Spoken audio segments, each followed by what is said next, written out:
సందేశాత్మకంగా బాలల నాటిక అలరించిన సాంస్కృతిక కార్యక్రమాలు ఘనంగా ఎన్టీఆర్ కళా పరిషత్ కార్యక్రమాలు. శనివారం ఎన్టీఆర్ కళా పరిషత్ బాలలు ప్రదర్శించిన నాటిక ప్రేక్షకులను విశేషంగా ఆకట్టుకుంది. డాక్టర్ రామన్ ఫౌండేషన్, సాయిబాబా నాట్య మండలి విజయవాడ వారి కళాకారులు ప్రదర్శించిన విజ్ఞాన భారతం సాంఘిక నాటకం సైతం ప్రేక్షకులను అలరించింది. పివిఎన్ కృష్ణ రచన దర్శకత్వంలో రూపొందించిన ఈ నాటకంలో పాత్రలు తమ హావభావాలు, సంభాషణ చాతుర్యంతో ప్రేక్షకులను కరతాళ ధ్వనులను అందుకున్నారు. ఈ కార్యక్రమాలు ఉత్సాహభరితంగా జరిగాయి. కళాకారులు ఎన్టీఆర్ కళా పరిషత్ అధ్యక్షుడు ఈదర హరిబాబు జ్ఞాపికలు, ప్రదర్శన పారితోషికం అందజేశారు.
మీ సంధ్యావందనం ఇంకా పూర్తి అవ్వలేదా? అవతల వాళ్ళు వచ్చే సమయం అయింది, త్వరగా తవ్వంచండి. కానీ పోయి వచ్చేది మా తమ్ముడేగా, ఎందుకంత హడావిడి? నీ తప్పుడే, కానీ వచ్చేది అమెరికా నుండి. కాస్త ఎదురెళ్ళి తీసుకురాపోతే ఏం బాగుంటుంది చెప్పండి. మరి శంకరాన్ని పంపించాను లేదే, నువ్వు కాస్త మౌనంగా ఉండు, దేవతార్చన పూర్తవుతుంది. రోజు ఉండే దేవుడేగా, కాస్త త్వరగా ముగిస్తే దేవుడేమన్నా కొడతాడా? సర్లేదు, మిమ్మల్ని అనుకోవడం నాదే బుద్ధి తప్పు. నేను చెప్పింది ఏనాడు చేశారని. అదిగో వాళ్ళు రానా కులాసాయి బాబు, వాళ్ళు పెద్దమ్మ మంచిది చదువుతామ్మా. ఒట్టు పెద్దమ్మ, మా అన్నయ్య ఇంకా దేవుడిని విడిచిపెట్టలేదా? లేదు బాబు, తెల్లవారు గట్ల మొదలెట్టారు.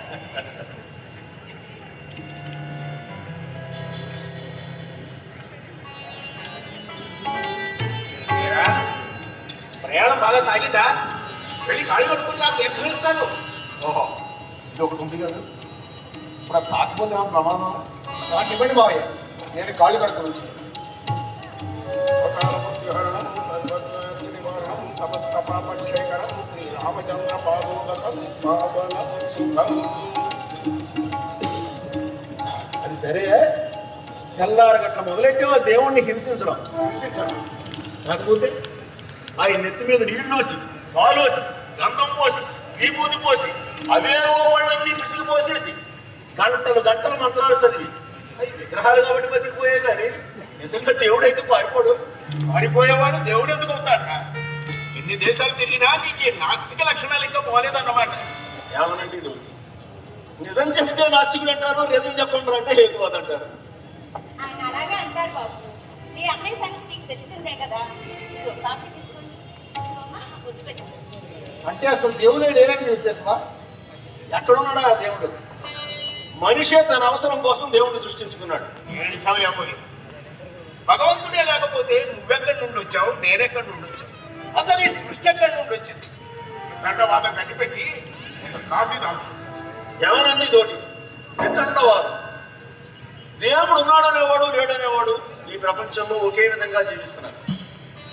మందిరాలు, మసీదులు, చర్చిలు ఎక్కడ కూడా నేరాలు ఘోరాలు జరుగుతూ ఉన్నా ఏ దేవుడు వాటిని ఆపటం లేదు. కనీసం వాటిని కూల్చేస్తుంటే ఏ దేవుడు అడ్డుకోవటం లేదు. ఇక సాక్షాత్తు తానే దేవుడు అని చెప్పుకునే ఆశారాం బాబులు, జాతీర్ నాయకులు, డేవిడ్ పాల్లు జైల్లో ఉన్నారు. వాళ్ళకి ఏ దేవుడు బెయిల్ పెట్టాలి. అంతెందుకు రోజు దేవుడిని పూజించే నువ్వు గుళ్ళో దేవుడి ముందు నిలబడి పళ్ళం పట్టుకుని ఎవడందులో రూపాయి అత్తడాన్ని ఎదురు చూస్తున్నావు. ఎప్పుడు దేవుడిని తిట్టే నేను బెంచ్ కార్లో తిరుగుతూ అమెరికాలో ఉన్నా. ఎంత మాట పడితే అంత మాట అనేవేనా? అవసరాలు బాధపడతారని కూడా ఆలోచించడం మీరు అసలు. సరే సరే, ఇదంతా చిన్నతనం నుండి మా ఇద్దరి మధ్య ఉన్నదేనమ్మా. వాడు మారడు, నేను మారను, అలాగని మా అనుబంధాలు మారడు.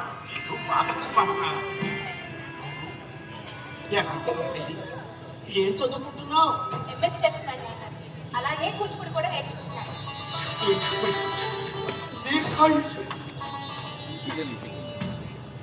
ఏం పెట్టాను? నాన్న మాటలు బాధపడుతున్నాను. ఇది బాధతో వచ్చిన కన్నీళ్ళు కాదమ్మా, ఆనందంతో వచ్చిన. ఎక్కడో అమెరికాలో కూడా చక్కని తెలుగులో మాట్లాడుతూ నాన్న నేను పిలిచావు చూడు. ఆ పిలుపు నాకు చాలా సంతోషాన్ని ఇచ్చిందమ్మా. సంతోషం, చాలా సంతోషం బాబు. దానికి అన్ని నీ బుద్ధులే. ఒక భాష ఏమిటి, దేవుడు, దెయ్యం అన్నీ ఉన్నాయి. పోలే బాబయ్య, మీలా నాస్తికురాలు కాలేదు. సంతోషం. బావా, మరి నువ్వేం చదువుకుంటున్నావు? చదువా సట్టుబాట్ల కనపట్లేదు, గుండు చదువుకుంటున్నాను మమత. బాబయ్య, నేను దేవాలయం పెడుతున్నా. అలాగే కొంచెంసేపు నేను కూడా వస్తాను. ఈలోగా పెద్దరెడ్డి గారు వస్తే కూర్చోమను. వాళ్ళ అమ్మాయికి జాతకం ఏదో చూడాలన్నారు. అలాగే బావా, నేను నీతో పాటు ఇంటికి వస్తాను. ఎందుకే అక్కడికి?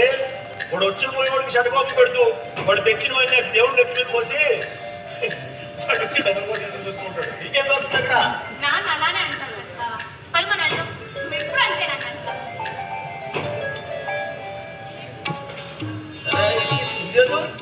నిన్న వచ్చేస్తానని చెప్పింది.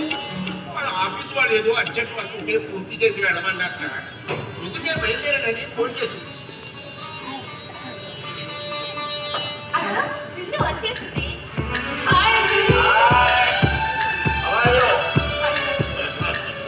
నీకు నూరేళ్ళే. ఇప్పుడే మీ బాబాయ్ సింధు ఏది అన్నాడు, ఇంతలో వచ్చేసాడు. ఎందుకు నవ్వుతున్నారు? ఇప్పుడు నేనేమన్నానని? నవ్వురా మరి. అంకుల్ నన్ను అడిగినప్పుడే నేను రావడానికి, నేను నువ్వు నేలు బ్రతకడానికి ఏంటమ్మా సంబంధం? ఏమో, నాకు మాత్రం ఏం తెలుసు, అలా అంటారు.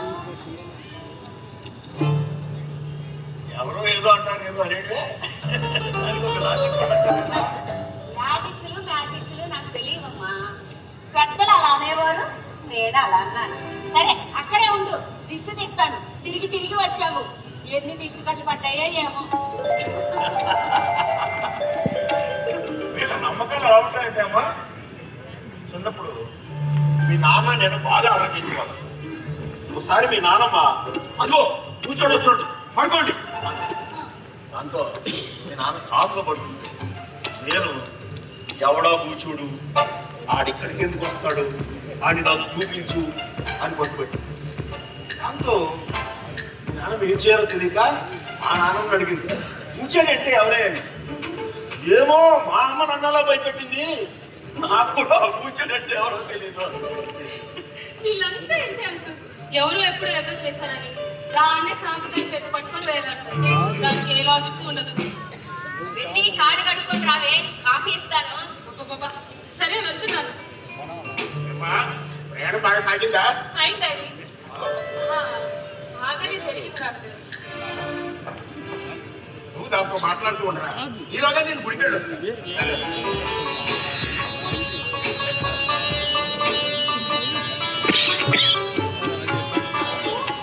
ఇంతకీ మమ్మదే అంటున్నారు. రావడం వాళ్ళ దగ్గరికి వెళ్ళింది. ఏంటి? దానికి ఉందా దేవుడు పిచ్చి? మామూలుగా ఎంతసేపు దేవుడు, సంస్కృతి, భారతదేశం ఇలాంటి పెద్ద పెద్ద మాట్లాడేస్తుంటుంది. నీ పెంపకంలో మమత అలా ఎలా తయారైంది అంకుల్? ఆ, నాన్నగారి పంపకంలో నువ్వు తయారవ్వలేదు. మగరాయిలాగా ఆ లాగులు చొక్కాలు. ఎక్కడైనా ఆడపిల్ల లక్షణాలు ఉన్నాయా? అలాగూ అది కూడా. అది ఇంకా మంచి పిల్ల కనుక విదేశాల్లో ఉన్న మంచి లక్షణాలు అలగర్చుకుంది. అది సరే, ఎప్పుడు చూసుకుంటావు? ఆ విషయం మాట్లాడదామనే మీ అన్నయ్య నేను రమ్మను. నాకు ఇప్పుడే పెళ్ళితో ఎన్నిసార్లు చెప్పాలి? నేను ఇంకా అమెరికా వెళ్ళాలి, ఎంఎస్ చేయాలి, కెరియర్ ప్లాన్ చేసుకోవాలి.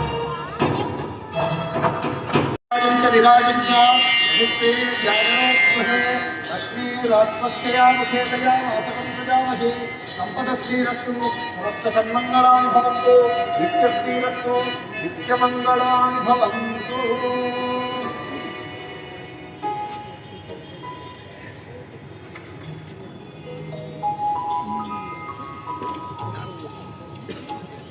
బావా, నువ్వు రోజు గుడికొచ్చి దేవుణ్ణి పూజ చేస్తున్నావు కదా, నీకు ఎప్పుడైనా కనపడతాడా? క్షణం కనబడుతూనే ఉంటాడు. ఆ? ప్రతి క్షణమా?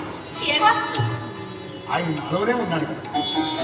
చూడటం చేతనైతే ఎవరికైనా కనబడతాడు. ఆయన నీలోనే ఉన్నప్పుడు ఇలా దేవాలయానికి రావడం ఎందుకు? ఆ విగ్రహానికి అర్చన ఎందుకు?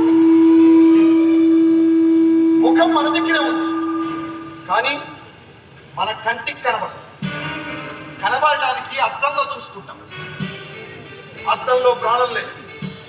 కంటికి ప్రాణం ఉన్నా ప్రాణం లేని అద్దం పైన ఆధారపడితేనే మన ముఖం మనకు కనబడుతుంది. అలాగే తెలుసుకోవాల్సిన మనం ఇక్కడే ఉన్నాం, తెలియదగిన భగవంతుడు ఇక్కడే ఉన్నాడు. కానీ ఆ తత్వాన్ని దర్శించాలంటే అద్దం లాంటిది కావాలి. అదే ఆ విగ్రహం. భగవంతుడు అంతలా ఉన్నాడు అనుకున్నప్పుడు విగ్రహంలోనూ ఉంటాడు. అందులోని భగవంతుని దర్శించే భక్తి, శ్రద్ధ, జ్ఞానం మనకు కావాలి. అప్పుడు ఆ శ్రీరామచంద్రుని సాక్షాత్కారం ప్రతి క్షణం మనకు లభిస్తుంది. ఆ, శ్రీరామచంద్రుడు మీకు గుర్తొచ్చింది. నిజంగా మీ రాముడు అంత గొప్పవాడే అయితే సీతమ్మని అడవికి ఎందుకు పంపాడు? మీ రాముడు గొప్ప రాజు అయితే కావచ్చేమో కానీ గొప్ప భర్త మాత్రం కాదు. అంటే ఇప్పుడు కొందరు అలా విమర్శిస్తున్నారు కదా, మరి దానికి మీ సమాధానం ఏంటి? సమాధానం మాతా రామో మత్ పితా రామచంద్ర, స్వామి రామో మత్ సఖా రామచంద్ర, సర్వస్వం మే రామచంద్రో దయాళు, రామ దండించాడే దైవనజాడే. నా తల్లి రాముడు, నా తండ్రి రాముడు, నా స్నేహం రాముడు, నా కన్య రాముడు, రాముడు రాముడు అని ఈ భారత జాతి యావత్తు తరతరాలుగా తల్లిగా తండ్రిగా తలకెత్తుకుని తలపులలో హత్తుకున్న ఆ అనాథ్యమూర్తిని ఎవరు తీసేంతని అర్హత మనకెక్కడికి? ఈ చరిత్ర నన్ను తిప్పినా పోయేదేమీ లేదు. నా భార్య అగ్నిపురీత కాగలదు, నా భార్య లోకపావనిగా నిలువగలదు అని ఈ చరిత్రకు నిరూపించేందుకే రాముడు తనలో సఖమైన సీతను అడవికి పంపడం ద్వారా తనకు తానే శిక్ష వేసుకుని ఆమెను తప్పు పట్టిన ప్రజలనే తన భార్య పక్షాన నిలిపి తాను దోషిగా నిలబడ్డాడు అంటే అర్థం కావడం లేదా? అతను ఎంత నిరుపమాన ప్రేమికుడు! ఇది కదా నిజమైన ప్రేమ. ఇలాంటి ప్రేమను తెచ్చేసుకోవడం నువ్వంటున్నా కొందరికి ఎలా సాధ్యమవుతుంది? చాలా గొప్పగా చెప్పావు బాబు. మరి ఆయన చేరుకునే మార్గం ఏంటి? చాలా మార్గాలు ఉన్నాయి. మహర్షులు తపస్సు ద్వారా, త్యాగరాజు అన్నమయ్య వంటి వారు దానం ద్వారా, భరతముని సిద్ధేంద్ర యోగి వంటి వారు నాట్యం ద్వారా. చాలు చాలు. అయితే నువ్వు గానం చేయి, నేను నాట్యం చేస్తాను. కనబడతారేమో చూద్దాం. భగవంతుని ప్రార్థించబట్టే కాదంటారు.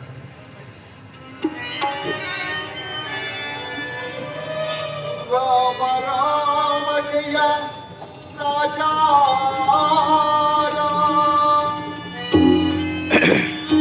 రామ రామ జయ సీతా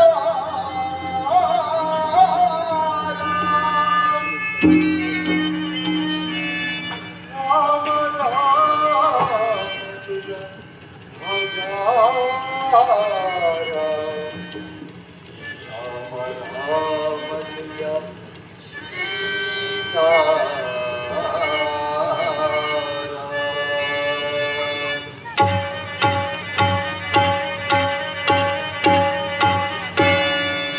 శుద్ధ బ్రహ్మ పరాత్పర రామ కాలాత్మక పరమేశ్వర రామ శ్రీశకల్ప రామ బ్రహ్మోత్తమ రామ జగత్తులను గుణ మంగళ రామ శ్రీమత్త శరగణ రామ కౌసల్యాసుతవర్ధన రామ విశ్వామిత్ర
భగవంతుని దర్శించాలంటే ఎంత సాధన కావాలి, ఎంతటి దాదాత్మ్యం కావాలో, ఎంతటి ఆర్తి కావాలో ఇది చూస్తే అర్థమవుతుంది. నేను ఎంతసేపు నాట్యం చేస్తున్నా కనీసం నా వంక కన్నెత్తి కూడా చూడకుండా ఆ శ్రీరామునిపై మనసు లగ్నం చేసి నీవు ఆ పాటలో పొందిన దాదాత్మ్యం అది నీలాంటి వారికే సాధ్యం. అందుకే నీలోని భగవంతుణ్ణి నువ్వు ప్రతిక్షణం దర్శించుకోగలుగుతుంది. అది నాలాంటి వారికి ఎలా సాధ్యం అవుతుంది బాబా? నన్ను క్షమించు. నిజానికి ఇది ఏమీ కూడా అవసరం లేకుండా కేవలం సాటి మనిషిని ప్రేమించడం ద్వారా కూడా అంతటా భగవంతుని దర్శించవచ్చు. అలాగా అక్కడ పెట్టు, మీ అయ్యగారు వచ్చిందని చెప్తారు. సరే, ఎండని పడి వచ్చావు, కాసేపు మజ్జిగిస్తాను తాగు వెళ్తారు. ఎందుకంటే అమ్మగారి పనుల మీకు సేవ మీ దయ ఉంటే చాలు నాకు. నువ్వు అలాగే అంటావు, ఉండు. ఎవరండి మంది మళ్ళీ అడగండి. ఇదేమూరు మళ్ళీ అడగండి. నేను చిన్నపిల్లడా కనపడుతున్నాను నీకు అడిగి. ఈ ఊరి పేరు ఏంటంటే మళ్ళీ అడగంట. మా ఊరి పేరు మళ్ళీ అడగంటే కోపడతారు ఏంటంటే. ఏంటది ఇది ఊరి పేరు ఏంటంటే మళ్ళీ అడిగంటాడు. అవును, మళ్ళీ అడుగు. నువ్వు కూడా ఏంటది నా మళ్ళీ అడగంటావు. మళ్ళా అడగడం కాదండి, మళ్ళీ అడుగు. మా ఊరి పేరు మల్లడు. ఊరి పేరు మల్లడుగా చంపేశాడుగా.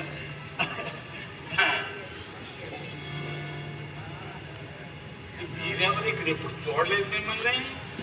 ఆయన ఈ అయ్యగారు తమ్ముడు అమెరికాలో ఉంటారు.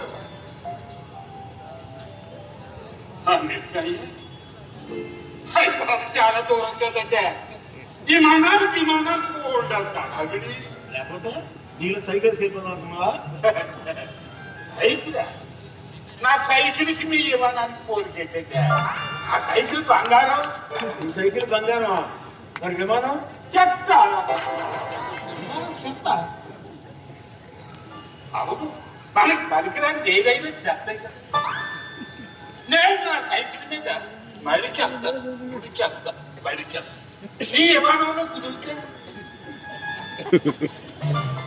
నా సైకిల్ మీద ప్రయాణానికి పైసా పెట్టుబడి లేదు, తమిళ ఖర్చు లేదు. ఎక్కితే ఆనందం, తొక్కితే ఆరోగ్యం. మరి నీ విమానంలో వెళ్ళాలంటే కట్ల నోట్లు కావాలా, టిక్కెట్ల కోసం ఎక్కెట్లు పడాలా, తర్వాత నీ కాలో గీలో వేసుకుని ఈసుకుంటూ విమానాశ్రయానికి వెళ్ళాలా.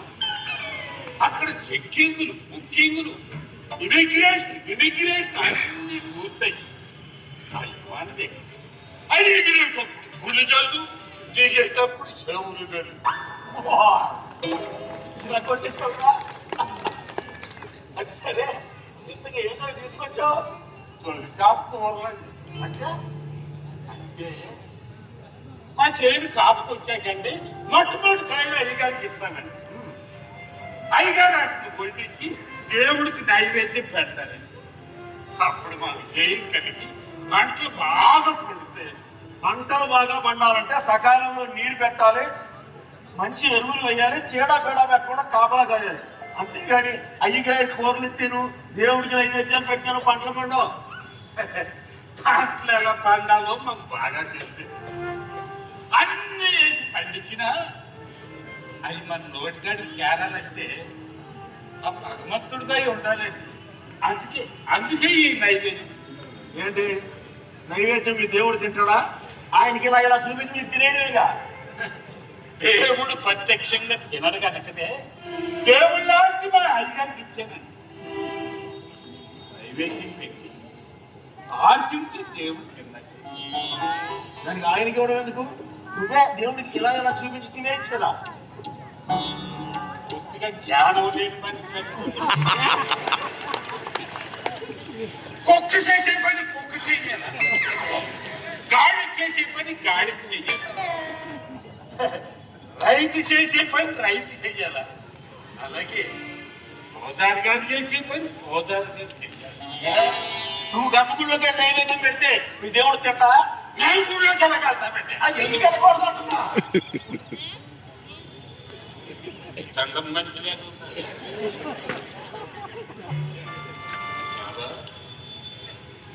మీరు ఏం చేస్తుంటారు బాబు? Nuclear scientist in America. అబ్బో, ఇది మనకు అర్థం కాదు. అంటే అక్కడ మీరు ఏం చేస్తుంటారు అని అంటే, అక్కడ అణు విద్యుత్తును తయారు చేసే కర్మాగారంలో దానికి కావలసిన పరికరాలు, ఫార్ములాలు డిజైన్ చేస్తూ ఉంటారు. అంటే అక్కడ మీరు కూడా వచ్చి చూడొచ్చండి. కుదరదు, అసలు బయట వాళ్ళు ఎలా చేయరు. రేడియేషన్ అది ఉంటుంది, చాలా డేంజర్. మరి మీరు వెళ్తున్నారు కదంటే మీరు ఎందుకు రాకూడదు? మేమంటే అక్కడ ఏ జాగ్రత్తలు పాటించాలో తెలిసిన వాళ్ళం. అందుకు ప్రత్యేకమైన ట్రైనింగ్ ఉంటుంది, ప్రత్యేకమైన డ్రెస్ ఉంటుంది.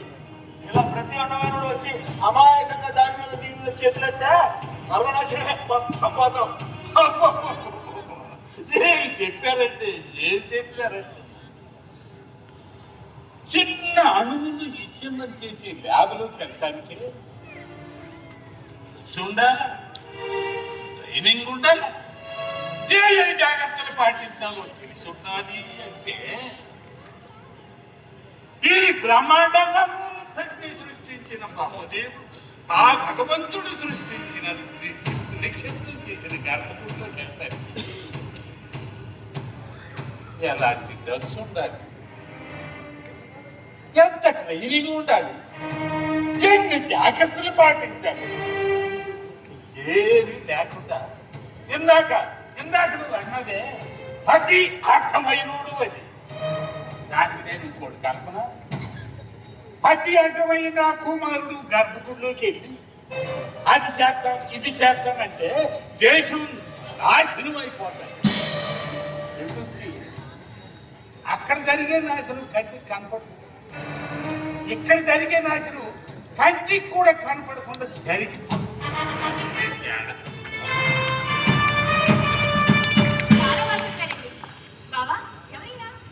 ఆయన వెంకట్రావు గారని మా రైతు చక్కటి ఆధ్యాత్మిక భావాలు కలిగిన వ్యక్తి.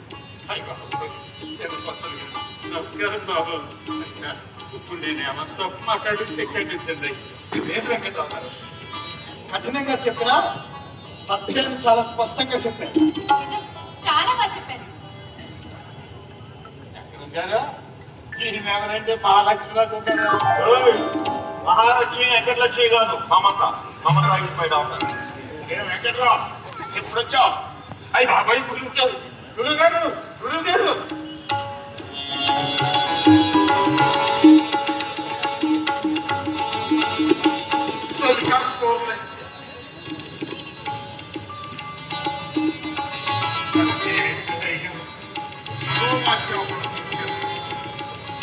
ఆరోగ్య ఐశ్వర్యాభివృద్ధి సర్వదా మహదానంద ప్రాప్తి గురుదేవ ప్రసాద సిద్ధిరం. ఆడిచ్చే 2 కాయలకు అన్నేసి దీవెనలా అవన్నీ సరిపోతాయినే. ఏం మాటనే అవన్నీ జరిగిపోతాయని నన్ను ఏంటి మనోవాంఛాపల సిద్ధిరస్తు అంటే మనసులో కోరికలన్నీ తీరిపోవాలి. ఆయుష్, ఆరోగ్యం, ఐశ్వర్యం అన్నీ వచ్చేయాలి. సర్వతో మహదానంద సిద్ధిరస్తు. ఎలా ఏడలా ఆనందంగా ఉండాలి. ఇక 2 కాయలు చేతిలో పెట్టే ఎన్ని ఫ్రీగా దొబ్బేద్దామనే. అయితే బాబు మా చేతి కాపుకు వచ్చినాక తొలికానికి ముందే కాయలు కాసింది అయ్యా. సెకండ్ అయ్యా ఇంకో 10 కాయలు వేసేదే ఉండొచ్చుగా. లక్ష్మీపతి, నువ్వు అతను తెచ్చిన కాయల ఖరీదునే చూస్తున్నావు. నేను అతను ఈ కాయలను అడ్డుకోవడంలో భక్తిని శ్రద్ధను అంచనా వెయ్యలేక సతమతమవుతున్నావు. ఎంతో కష్టపడి పండించిన తొలికాయలు భగవంతునికి సమర్పించాలనే భక్తితో ఎండలో 10 మైళ్ళ దూరం సైతం తొక్కుకుంటూ వచ్చి నేను వచ్చే వరకు ఉంది వీటిని నా చేతిలో పెట్టి 2 కాళ్ళు పట్టుకుని దీవించండి అంటే నేను ఎంత దీవిస్తే ఆ రైతు రుణం తీరుతుంది. ఎన్ని కోట్లు పెడితే ఎటువంటి ఆనందం చెందిస్తుంది. అంటే నీ దీవెనలో వాడికి అన్ని వచ్చేస్తాయనే. వస్తాయనేమో నమ్మకం ఉంది. పిచ్చోడా, అవన్నీ నీకు ఇచ్చే శక్తి ఆయనకే ఉంటే అవన్నీ ఆయన పొందేవాడు కదా. ఈ 2 కాయల కోసం నీకెందుకు ఇస్తాడు? ఆలోచించు. ఈ ప్రపంచంలో దీవెనల వల్ల బాగుపడిన వాళ్ళు కానీ శాపాల వల్ల చెడిపోయిన వాళ్ళు కానీ ఎవరూ లేరు. బాబా, ఈ మహానుభావుడు దీవెన వల్ల మేము బాగుపడతామనేది అందుకేనండి. నీలాంటి మాట్లాడితే వెళ్ళిపోవడం కాదు, సర్వ నాశనం అయిపోవడం మాత్రం బాబా, నేను ఎంత చెప్పింది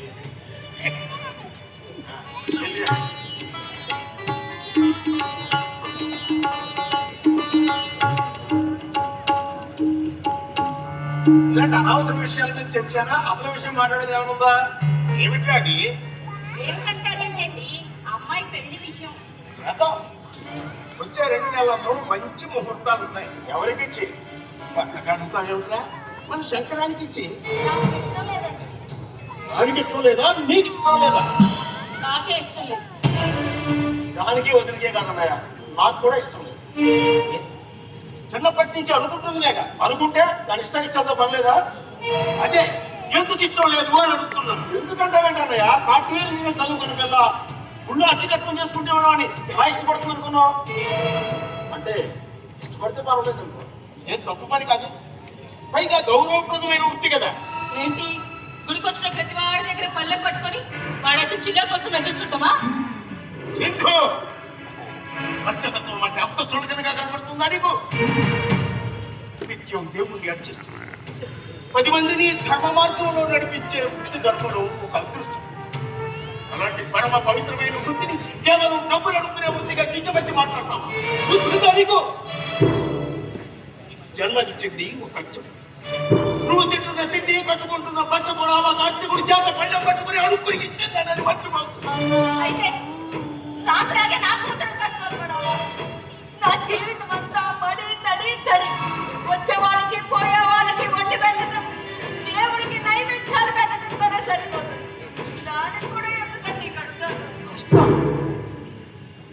నువ్వు అనుకుంటున్న ఆ కష్టాల ద్వారా నువ్వు పొందిన గౌరవం ఎంతో తెలుసా? గ్రామం అంతా మనల్ని ఎందుకు గౌరవిస్తుంది? ఆ భగవంతుడితో సమంగా మనకే ఎందుకు నమస్కరిస్తున్నాడు? పవిత్రమైన ఈ వృత్తిలో ఉన్నాను కనుక. ఎవరితో నా పవిత్రత? దానివల్ల మేము కోల్పోయిన జీవితం ఎంతో తెలుసా? జాగరంగా చీజ్ వేసుకొని తిరుగుతుందంట. చూసారా? సినిమాలకి షికాలకి తిరుగుతుందంట. వాడు కామెంట్ చేసేవాడు, ఏ మేము మనుషులం కదా, నాకు సరదాలు ఉండకూడదా? చేసుకుంటున్నావుగా, నేనేమన్నా కాదన్నానా? అన్ని నీ ఇష్టం ప్రకారమే చేస్తున్నావుగా. దానిష్టం వచ్చినట్టే చేయొచ్చు కదా. చేయొచ్చు. కానీ నేను నా చెల్లెలికి మాటిచ్చాను, సరిపోతూ తన బిడ్డను నా చేతుల్లో పెట్టి, అన్నయ్య నేను నీ మాట కాదని పెళ్లి చేసుకొని మోసపోయాను. పవిత్రమైన మన వంశానికి కళంకం తెచ్చిన నేను బ్రతికి నీకు భారం కాలేదు. అని నా బిడ్డ నిర్మలాన్ని వీడిని నీ అంతటి వాళ్ళు చేసి నీ కూతుర్నిచ్చి పెళ్లి చెయ్యి అని చెప్పి చేతిలో చెయ్యి వేసి అలాంటప్పుడు వాడిని కూడా ఏ డాక్టర్ ఇంజనీర్ చేయొచ్చు కదా. అనాలి కదా, నీకు ఆసరా ఉంటాడు, చదువు సంజయ్ లేదని అని పిండి గీంచి పెరగట్టించావు. ఇప్పుడు నీ కూతుర్ని ఇచ్చేస్తానంట, చదువుకునే పిల్ల ఎలా ఒప్పుకుంటుంది? నేను నా మేనల్లుడికి గుండు గీయించి పిలగబెట్టించింది చదువు రాకపోవడం వల్ల కాదు. బాగా చదువుతున్నాడు కనుక వేద విద్య నేర్పించాలని నిర్ణయించాను. ఒక ప్రక్క వేదాధ్యయనం చేసుకుని మరో ప్రక్క 10వ తరగతిలో వాడు పొందిన మార్పులు ఎన్నో తెలుసా? 10కి 10. నాకు ఆసనం ఉండాలని కాదు, అఖండమైన మన భారతీయ హైందవ జీవన విధానానికి ఆశగా ఉండాలని విద్య నేర్పించాను. యావత్ ప్రపంచానికి శిరోధార్యమైన మన వేదాంగాలను అభ్యసించడానికి గల నీతి నియమం నిష్ఠ సాధన ధారణ అన్నీ ఉన్నాయి కనుక నాకు వారసుడు దొరికాడు. మహర్షులు మనకు ప్రసాదించిన సాంస్కృతిక వేదాంగాలను సంరక్షించే బాధ్యతను వాడికి అప్పగించడానికి గుండు గీయించి పిలకబెట్టించాం. కానీ నేను ఒక సాఫ్ట్వేర్ ఇంజనీర్ గా రిప్పి వారే చేస్తున్నాడు. నా కొలిసిన నడితే నేనే చెప్పను. పౌరహిత్యం చేస్తున్నాడు, ఫలానా గుర్తికత్వం చేస్తున్నాడు అని చెప్తే ఎంత ఇన్సల్టింగ్ అవుతుంది. అయినా ఇదంతా నాకు అనవసరం. గుండు పిలక పంచకట్టు నాకు ఇష్టం లేదు, నేను చేసుకోనంతే. నాకు ఇష్టం లేదు మావయ్య. ఇన్నాళ్ళు మీ మొదటి సాధనలకి కలుగుతుంది. ఈ పెళ్లి నాకు ఇష్టం లేదు. నా విరుచి వేరు, నా విరుచి వేరు. ఈ చర్చను ఇంకా పొడిగించి మన సంస్కృతి వేషభాషలను అవమానపరిచే పరిస్థితి కల్పించవద్దు. దయచేసి వదిలేయండి. ఈ మోహయ్య నీ జీవితాన్ని నాశనం చేశాడని బాధపడుతున్నావు. తన కూతుర్ని సాఫ్ట్వేర్ ఇంజనీర్ చేసిన మామయ్య నన్ను మాత్రం అర్చకుణ్ణి చేశాడని బాధపడుతున్నావు కదా. తన కూతురికి జీన్స్ వేసుకోవడానికి స్వేచ్ఛనిచ్చిన మామయ్య నాకు మాత్రం గుండు చేయించి పంచె కట్టించాడని నన్ను దూషిస్తున్నావు కదా. దూషించు. నా స్వార్థం కోసం, నిన్ను ఆసరా ఉంచుకోవడం కోసమే నేను నీ జీవితాన్ని నాశనం చేశానని నువ్వు కూడా భావిస్తే క్షమించరా. పూర్తి భవించిన ధర్మస్వరూపులు మీరు. ఆ తల్లికిచ్చిన ఒక్క మాట కోసం నువ్వు అల్లారు ముద్దుగా పెంచి వేదాంగాలను అతి తత్వార్థ స్థానాలను వివరించి ఈ జీవిత పరమార్థాన్ని ప్రబోధించిన గురువర్యుని నీ వద్ద ఈ వేదాంగాలను అభ్యసించే అదృష్టం కలిగడం ఆ పూర్వజన్మ సుకృతం. వాళ్ళు అజ్ఞానంతో అన్న మాటలు నన్ను ప్రభావితం చేసి బాధిస్తాయని ఎలా అనుకున్నారు మావయ్య? అప్పుడు మీరు నేర్పిన ఈ ఆధ్యాత్మిక విద్యకు అర్థమే ఉంది. నేను గురించిన ఇంత రాత్రైనా నిద్రపోకుండా ఆలోచిస్తున్నా. నా కూతురు నిన్ను చేసుకోనన్నంత మాత్రం అసలు నీకు పిల్లనిచ్చేవాళ్ళే లేరనుకుంటున్నావా? నేను నా పెళ్లి గురించి లేక నీ కూతురు తమ్ముడు అన్న మాటల గురించో బాధపడటం లేదు మావయ్య. తరతరాల మన హైందవ జీవన విధానం ఏమైపోతుందో అని భయపడుతున్నాం. యుగ యుగాలుగా ఈ ప్రపంచానికి విద్య నేర్పి జగద్గురువుగా భాషించిన నా వేద సంస్కృతి కట్టు బొట్టు భాషా వేదం నేను భారతీయుల చేతిలోనే అపహాస్యం పాలవుతుంటే బాధగా ఉంది మామయ్య, బాధగా ఉంది. అవును నాయనా. ఇది ఈనాటిది కాదు. నాటి గాంధార దేశం ఆఫ్ఘనిస్తాన్ నుండి బ్రహ్మదేశం బర్మా వరకు, టిబెట్ నుండి సింహళం వరకు అఖండ భారతావనిగా వెలసిల్లినున్న ఆ దేశం నేను ఇలా ముక్క చెక్కలైపోవడానికి కారణం మన భారతీయులేనాయి, పరాయి దేశస్తులు కాదు. చంద్రుడి కారణంగానే ఘోరి పృథ్వీరాజును జయించగలిగాడు. నంది కారణంగానే అలెగ్జాండర్ పురుషోత్తముల వరకు రాగలిగాడు. మాన్ సింగ్ వల్లే అక్బర్ రాణా ప్రతాప్ నిలువరించగలిగాడు. విజ్ఞానాన్ని సంపాదించి నలుగురికి పంచవలసిన మన మేధావులు విదేశీ వ్యామోహంతో వలసలు పోయి ఆ మోజుతో మన భారతీయతని అవమానించే దుస్థితికి దిగజారారు. వేదాంగాలను అభ్యసించిన నీటి వారిని బ్రాహ్మణ వధువులే తిరస్కరిస్తుంటే ఇక నా భారతీయతను ఎవరు కాపాడగలరు? నేను కాపాడదామనుకుంటున్నాను పెద్దలు. నువ్వా? అవును పెద్దలు, మీరు ఒప్పుకుంటే కావని నేను పెళ్లి చేసుకున్నాను. నా మీద జాలి చూపిస్తున్నావు మమత. లేదు బాబు, మనస్ఫూర్తిగానే ప్రేమిస్తాను. నా కూతుర్ని ఇవ్వడానికే ఇష్టపడని మీ నాన్న తన కూతుర్నిచ్చి చేస్తాడని ఎలా అనుకుంటున్నావు తల్లి? చేసుకునేది నేను కదా పెద్దన్న. నా పెళ్లి నా ఇష్టం, పైగా నేను మేజర్ని. కావచ్చు, కానీ పెద్దల అనుమతి లేకుండా వివాహం చేసుకోవడం నాకు ఇష్టం లేదు. అవును, నవమాసాలు మోసి కడి పెంచిన తల్లిదండ్రుల అనుమతి లేని వివాహాన్ని మన సంప్రదాయం అంగీకరించదు తల్లి. నా కూతురు నా మాట కాదన్నప్పుడు నేనెంత బాధపడ్డానో నాకే తెలుసు.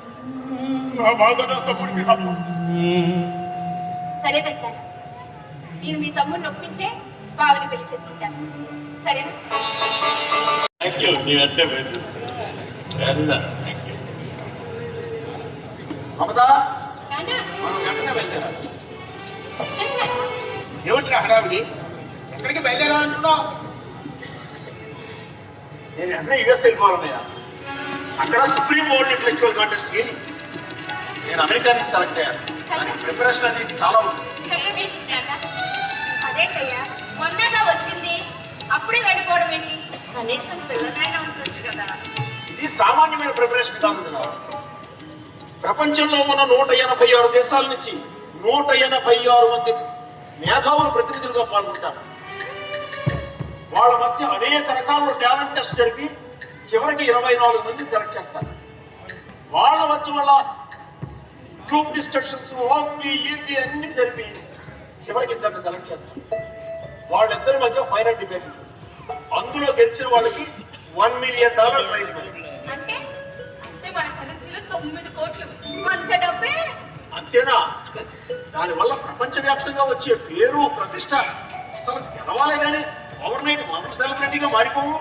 అంకుల్, నేను కూడా వస్తాను. అంటే చాలా ఎక్సైటింగ్ గా ఉంది. ఇది సుప్రీం వరల్డ్ ఇంటర్నేషనల్ కాంటెస్ట్ కి ఏ విధంగా ప్రిపేర్ అవుతారో చూడాలి. నేను కూడా నేర్చుకోవాలి. నువ్వెందుకే అక్కడికి? కానీ వదిన తనేనా ఈ కూపన్ నుంచి బయటపడి బయట ప్రపంచాన్ని చూస్తుంది. మమత, 3 టికెట్లు బుక్ చేయమన్నాను మన మేనేజర్ ఫోన్ చేశాను. నేను ఇక్కడ ఇంకా కొన్నాళ్ళు ఉంటాను నాన్న. సెలవు లేదా? ఎలాగమ్మా? నాకు ప్రిపరేషన్ కానీ ఎవరు అసిస్ట్ చేస్తారు? మీతో స్థితి వస్తుంది కదా నాన్న. అనేదో దేశం కొట్టడానికి వస్తుంది, నాకు అసిస్ట్ చేయడానికి కాదు కదా. లేదు, నేను అమెరికా చూడడానికి రావడం లేదు, మిమ్మల్ని చూడడానికి వస్తున్నాను. మీ నుంచి నేర్చుకోవడం కోసమే వస్తున్నాను. ఈ కాంటెస్ట్ లో మీతో పాటు పాల్పంచుకోవడం నా అదృష్టంగా భావిస్తున్నాను. Thank you baby, thank you. అయితే నాకు పర్మిషన్ ఇచ్చినట్టేగా? Okay, but be careful. అన్నయ్య, నేను సింధుని తీసుకెళ్తున్నాను. మమతను ఇక్కడ విడిచిపెట్టాను, సరేనా? ఎవరెక్కడున్నా సంతోషంగా ఉండడమే కావాలి. అలాగే ముందు నీకు వీసా అప్లై చేయాలి. మన టికెట్లు బుక్ చేసుకోవాలి. ఆగండి, ఒంటి బ్యాంకుడు ఎదురు కాసేపు ఆగి మంచినీళ్ళు తాగి పెట్టు.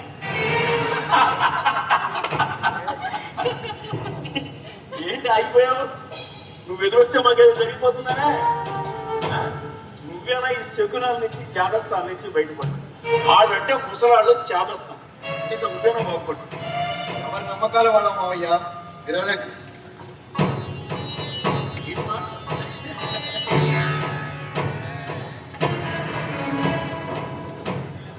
బావా నేను నీతో ముఖ్యమైన విషయం మాట్లాడాలి. ఏంటి మమత చెప్పు. నువ్వు సుప్రీం వరల్డ్ లిటరేచర్ కాంటెస్ట్ లో పార్టిసిపేట్ చేయడానికి అప్లై చేయాలి. నేనా? పొద్దున్నే మాట్లాడుతున్నావా? అసలు నాకేం వచ్చింది? బాగా దానికి ఎలా అప్లై చేయాలి, ఎలా ప్రిపేర్ అవ్వాలనేది నేను చూసుకుంటాను. నువ్వు అంటే చాలు. ఇదిగో ఇండియా నుండి అప్లై చేయడానికి ఇవాళ లాస్ట్ డేట్.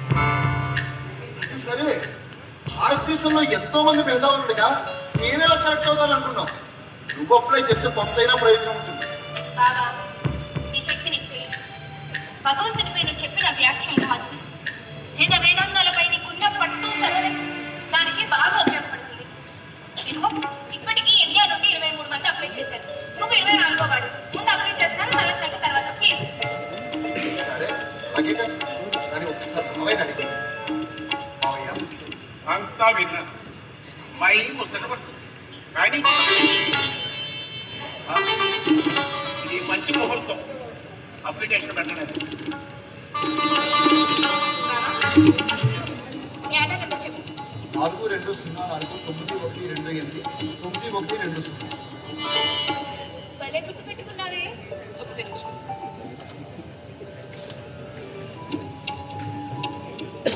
Application okay. నువ్వు 24వ వాడు. ముందు 4 రోజుల్లో మనకి ఒక ఆన్లైన్ టెస్ట్ ఉంటుంది. ఆ టెస్ట్ లో ఫస్ట్ వచ్చిన వాళ్ళే ఇండియా నుండి నామినేట్ అవుతారు. కాబట్టి ముందు మనం దానికి ప్రిపేర్ అవ్వాలి.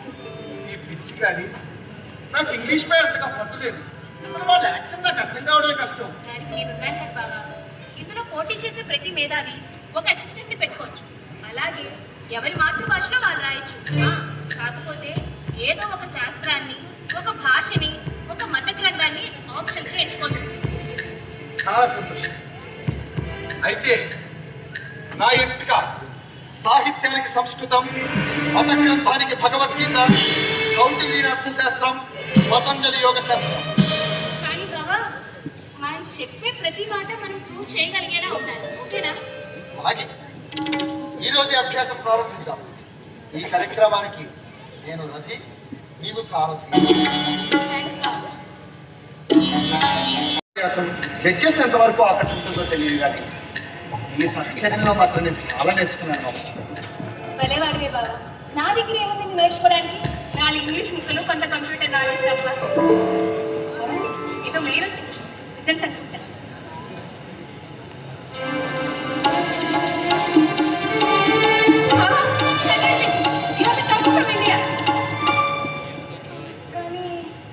కానీ చెప్పు మమత, ఏమైంది? నీతో పాటు ఇంకొకరు కూడా 72 మార్క్స్ సమానంగా ఉన్నారు బాబా. ఎవరు నితిన్ భరద్వాజ్ అని బెనారస్ యూనివర్సిటీ ప్రొఫెసర్ అంట, వెస్ట్ బెంగాల్ నుంచి. అయితే ఇద్దరిని సెలెక్ట్ చేస్తారా? లేదు, ఒక్కరినే పంపిస్తారు. ఇంకో పేరు వచ్చిందా?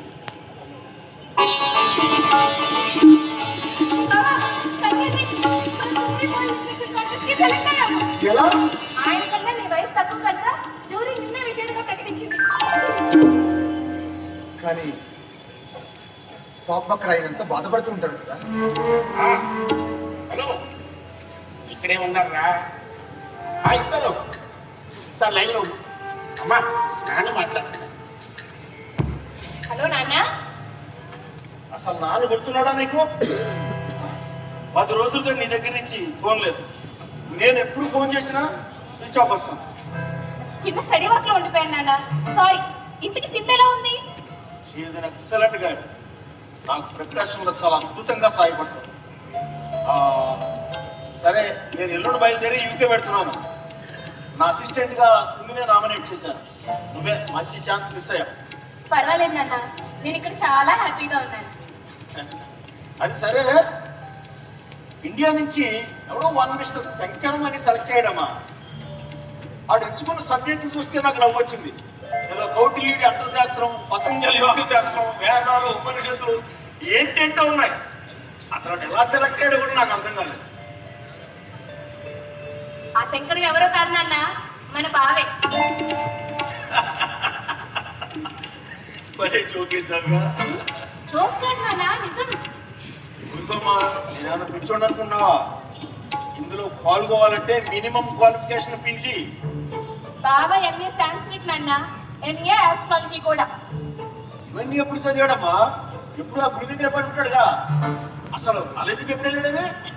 తెలుగు యూనివర్సిటీలో డిస్టెన్స్ ఎడ్యుకేషన్ ద్వారా చదువుకున్నానంట. నాకు మొన్ననే తెలిసింది. డిస్టెన్స్ ఎడ్యుకేషన్ ద్వారా ఎంఏ చేసినాడు వరల్డ్ ఇంటలెక్చువల్ కాంటెస్ట్ గా. ఇండియా ఇంకేం బాగుపడుతుంది. సరే, ఎనివే కంగ్రాచులేషన్స్. ఇది ఉన్నాడా? అంటే ఒకసారి నమస్కారం మావయ్య. కంగ్రాట్స్ శంకర్. నాకు కాదు మావయ్య, మమతకి చెప్పండి. ఇదంతా ఆమె గొప్పతనమే, నాదేమీ లేదు. నాకు తెలుసులేవయ్యా, అది హార్వర్డ్ యూనివర్సిటీలో చదువుతుంది. దాని తెలివితేటలు కాకపోతే ఈ డిస్టెన్స్ ఎడ్యుకేషన్ డిగ్రీతో వరల్డ్ ఇంటలెక్చువల్ కాంటెస్ట్ సెలెక్ట్ అవుతామని ఎలా అనుకుంటాను? కనీసం ఆప్షన్స్ అయినా సరైన పెట్టుకోవాలి కదా. ఏదో నాకు వచ్చింది పెట్టానులే మావయ్య. సర్లే, అక్కడికి వచ్చి ఇండియా పరువు తీయకుండా ఉంటుంది సార్. Anyway congratulations. ధన్యవాదాలు మావయ్య.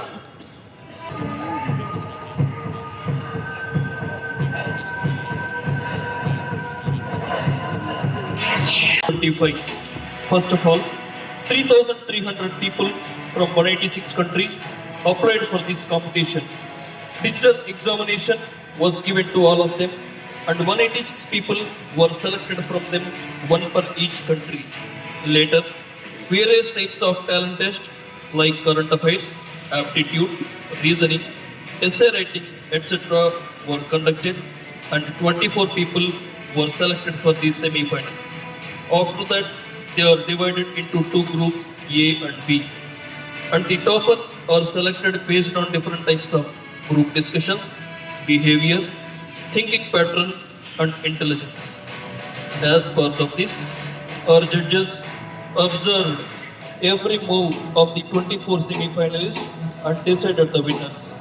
Now, the two names selected for the final contest will be announced by the great dancer Mr. Robert Anthony. Thank you everyone. Now I am going to announce the final contestants. Kind attention please. Mr. P. Alpati from USA is selected for the finals from Group A. Please come to the dais.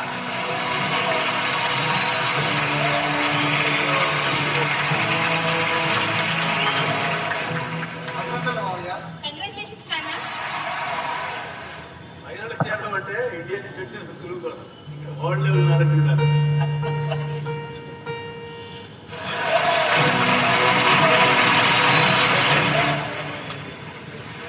Mr. Shankran Tipavajla from India is selected for the finals from Group B. Please come to the dais.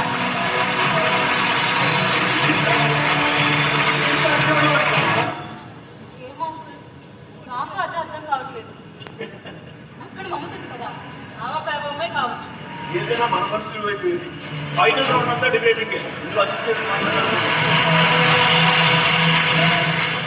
Congrats రోమ్సా, thank you. బావా, నేనైతే నమ్మలేకపోతున్నాను.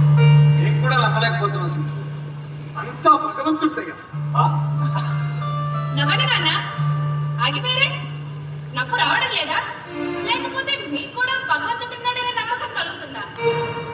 Sorry, ఈ ప్రశ్నకు సమాధానం నేను final round తర్వాత చెప్తాను. Congratulations both of you. Please get ready for the final. Contest 2025. The final contestants from Group A, Mr. P. Alpati and his assistant Miss Sindhu, you are most welcome. The final contestants, Mr. Shankran Tipavajla and the assistant Miss Mamta, you are most welcome. Dr. P. Alpati and Shankaram Tipavajla, you are most welcome to the final round of Supreme World Intellectual Contest 2025. Dr. Pati, you have stated in your resume that you are scholar in English, Telugu, Hindi, and Spanish.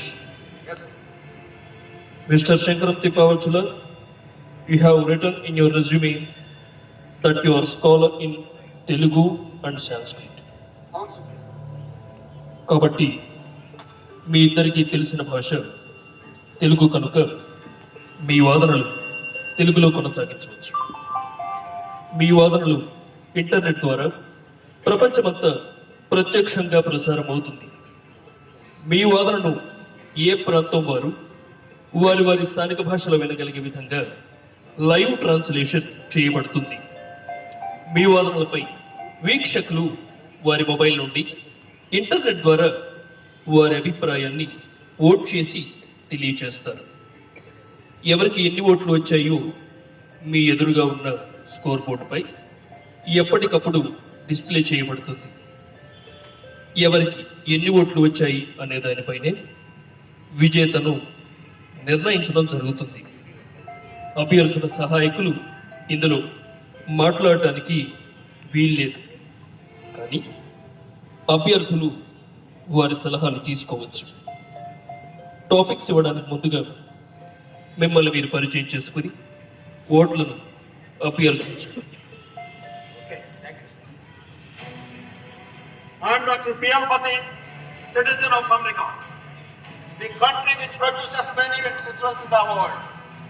I am one of the most successful scientists and working in Atomic Research Center of California. The great scientist Einstein is my role model.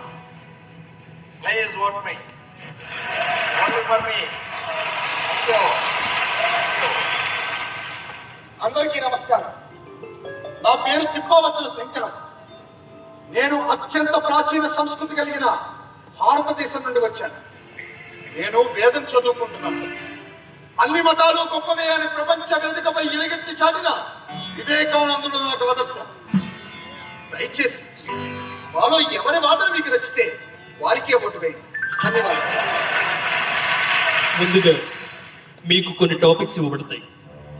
వాటిపై మీ అవగాహన మేరకు వాదన వినిపించవలసి ఉంటుంది. ముందుగా ఎవరు ఏది కోరుకుంటారో వారే ముందుగా వాదన వినిపించాలి. తరువాత దానికి వ్యతిరేకంగా రెండవ వారు వాదన వినిపించాలి. ఒకరు మాట్లాడేటప్పుడు రెండవ వారు మాట్లాడటానికి వీల్లేదు. టాపిక్ నెంబర్ 1, శాస్త్ర విజ్ఞానం, లాభం మరియు నష్టం. సమయం 1 నిమిషం మాత్రమే. నేను లాభాల గురించి మాట్లాడతాను. నేను లాభాల గురించి మాట్లాడతాను. ముందుగా పిఎల్ పతి లాభాలను కోరుకున్నారు కనుక మిస్టర్ శంకర్ మీరు తప్పనిసరిగా నష్టాల గురించి మాట్లాడాలి. Mr. Piyalpati, what time starts now? Science and technology మానవ జీవన ప్రమాణాల అభివృద్ధికి మూల కారణం. సైన్స్ అండ్ టెక్నాలజీ లేని నేటి ప్రపంచాన్ని ఊహించడమే సాధ్యం కాదు. గ్రామం దాటి బయట ప్రపంచం తెలియని పరిస్థితి నుంచి ప్రపంచమే ఒక కుగ్రామంగా మారిన పరిస్థితి కారణం సైన్స్ అండ్ టెక్నాలజీ. ఆట బొమ్మ చేయడం చేతకాని పరిస్థితి నుంచి అంతరిక్షంలో సైతం తయారు చేసి చంద్రమండలం మీద కాలు మోపగలిగే పరిస్థితి కారణం science and technology. TV, computer, smart phone, internet, అలా ప్రతి రంగంలోనూ సైన్స్ అండ్ టెక్నాలజీ ద్వారానే అభివృద్ధిని సాధించడం జరిగింది. That's all. Mr. Shankaram, your time starts now. వ్యక్తి నిర్మాణం జరగకుండా జరిగే సైన్స్ అండ్ టెక్నాలజీ అనర్థదాయకం. ఈనాడు ప్రపంచాన్ని నాశనం చేయగల ఆయుధాలు, అణ్వాస్త్రాలు, హైడ్రోజన్ బాంబ్స్, జీవాస్త్రాలు కూడా సైన్స్ అండ్ టెక్నాలజీ వల్లే సాధ్యమయ్యాయి. ఇంటర్నెట్ ద్వారా వ్యాప్తమయ్యే విష సంస్కృతి వల్ల ప్రపంచంలో ఎంతో మంది సర్వనాశనం అవుతున్నారు. ఎన్నో నేరాలు, ఘోరాలు, దొంగతనాలు జరుగుతున్నాయి. సెల్ ఫోన్స్ కనెక్ట్ అయిన అందరూ అనుక్షణం ఒత్తిడిలోనే ఆత్మహత్యలకు పాల్పడుతున్నారు. కాబట్టి వ్యక్తి నిర్మాణం జరగకుండా జరిగే సైన్స్ అండ్ టెక్నాలజీ వల్ల మానవ మనుగడే ప్రశ్నార్థకమైంది. ధన్యవాదాలు. Now it's for time for the voting.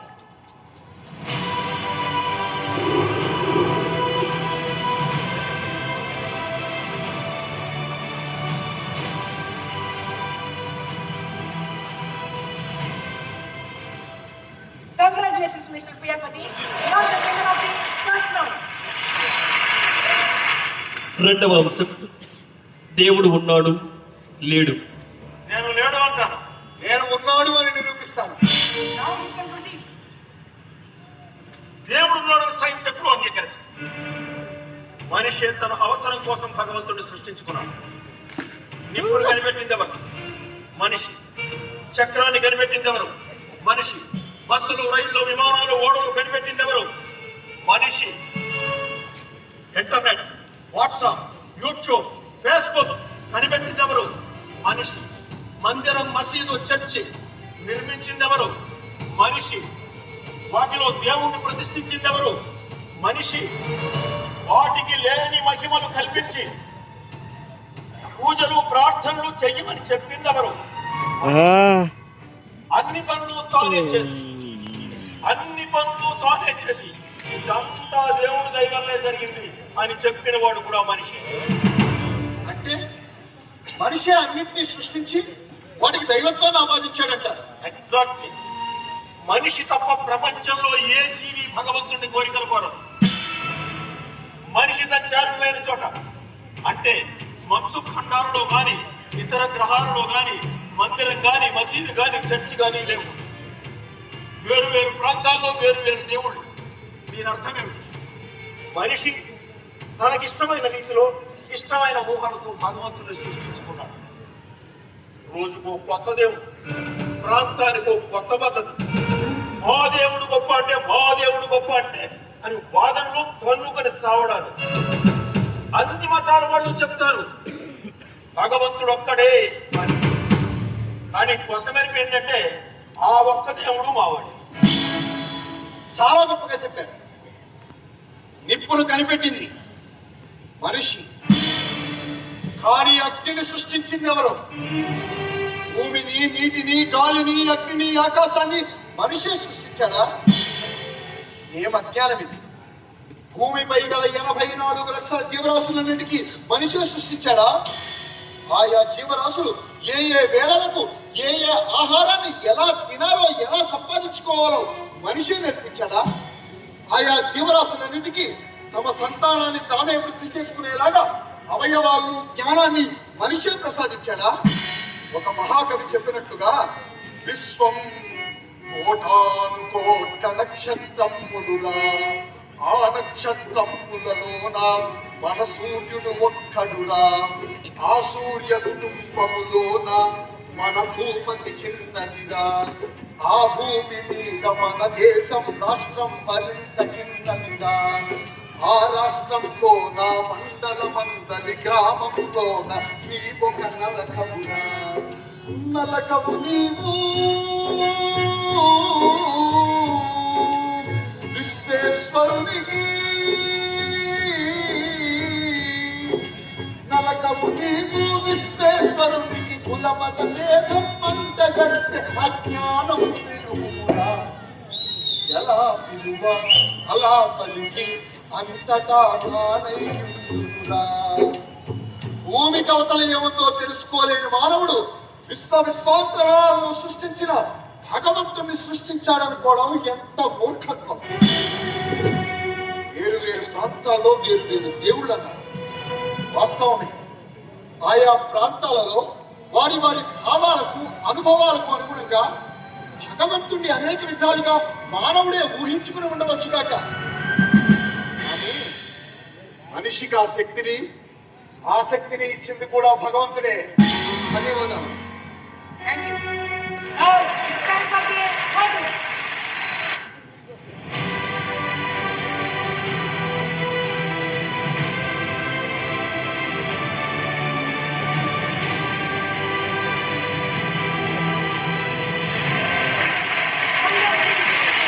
Now the winner of the second round.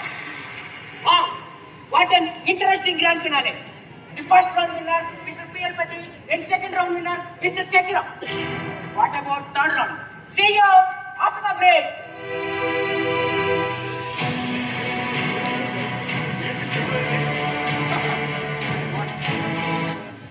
ప్రపంచంలో అందరూ దేవుడు భక్తులే కదా.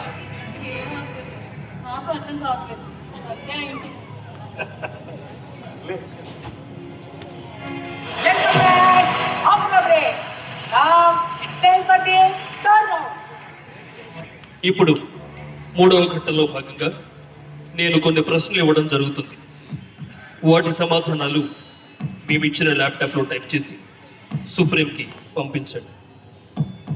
మీ సమాధానాలను మీరు సాక్ష్యాధారాలతో నిరూపించవలసి ఉంటుంది. ముందుగా ప్రశ్నలు.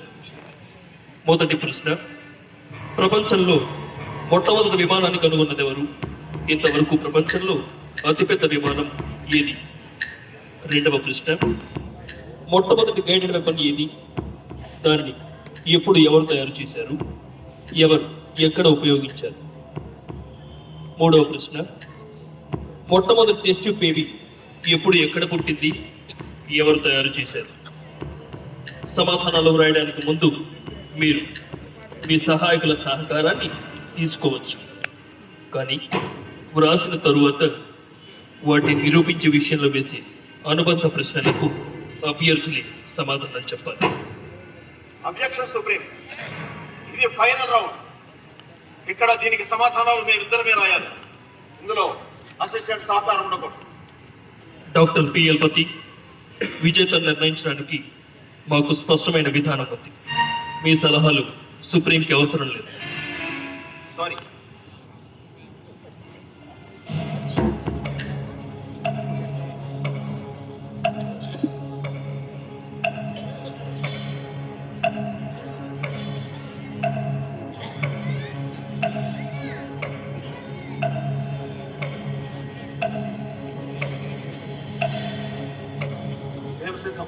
ఇప్పుడు ఒకరు పంపిన సమాధానాలు వేరొకరికి తెలియకుండా మీ సమాధానాలు లాక్ చేయడం జరిగింది.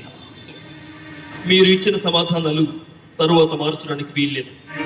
ఇప్పుడు ప్రశ్నల వారీగా ఒక్కొక్కరు మీ సమాధానాలను ప్రేక్షకులకు వివరించండి.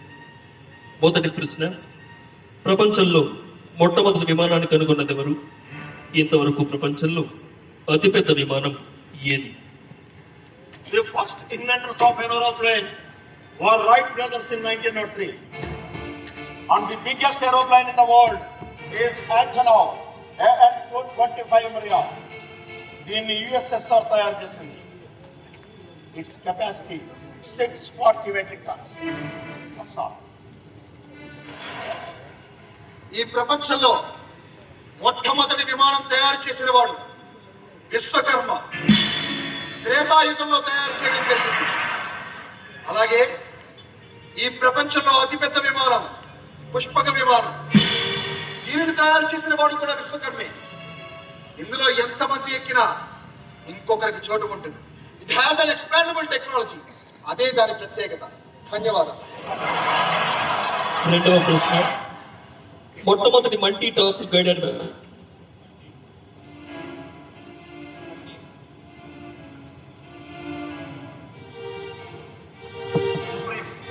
మీ వాయిస్ మాకు రావడం లేదు. లక్ష్యాన్ని నిర్దేశించుకోగల ఆయుధం ఏది? దానిని ఎవరు తయారు చేశారు? మొట్టమొదట ఆ వెపన్ని ఎవరు ఎక్కడ ఉపయోగించారు? తెలియచేయండి. The first multi-task guided weapon was invented in 1870. Louis బ్రెన్నన్ అనే ఐర్లాండ్ దేశస్థుడు దీన్ని కనుగొన్నాడు. దీన్ని మొట్టమొదటిసారిగా రెండవ ప్రపంచ యుద్ధంలో అంటే 1945లో జర్మనీ ప్రయోగించింది. అప్పుడు దాని పేరు ATGM, anti tank guided missile with torpedo head. That's all. ఈ ప్రపంచంలో మొట్టమొదటి గైడెడ్ వెపన్ పాశుపతాస్త్రం. దీనిని సృష్టించిన వాడు పరమశివుడు. దీనిని మొట్టమొదటిసారిగా ద్వాపర యుగంలో అర్జునుడు సైంధవుని తల నరికి ఆ తల వెళ్ళి అతని తండ్రి చేతిలో పడే విధంగా కొట్టాడు. That is the world's first multitask guided weapon. ధన్యవాదాలు. ఇప్పుడు మూడవ ప్రశ్నకు సమాధానం తెలియజేయండి. ప్రపంచంలో మొట్టమొదటి టెస్ట్ ట్యూబ్ బేబీ ఎవరు? ఎప్పుడు ఏ దేశంలో జన్మించింది? సృష్టించిన శాస్త్రవేత్త ఎవరు? ఈ ప్రపంచంలో మొట్టమొదటి టెస్ట్ ట్యూబ్ బేబీ ద్రోణాచార్యుడు. ద్రోణము అంటే పాండము లేక పాత్ర. ద్రోణము నుండి పుట్టినవాడు ద్రోణుడు. ఈయన తండ్రి భరద్వాజ మహర్షి. ఆయన ఒకనాడు గంగా నదికి స్నానానికి వెళ్తే అక్కడ ఘృతాచి అనే అప్సరస గంగా నదిలో స్నానం చేస్తుండగా కనబడుతుంది. అప్పుడు ఆమెను చూసిన భరద్వాజుడికి స్ఖలనమై రేతస్సు పతనం అవుతుంది.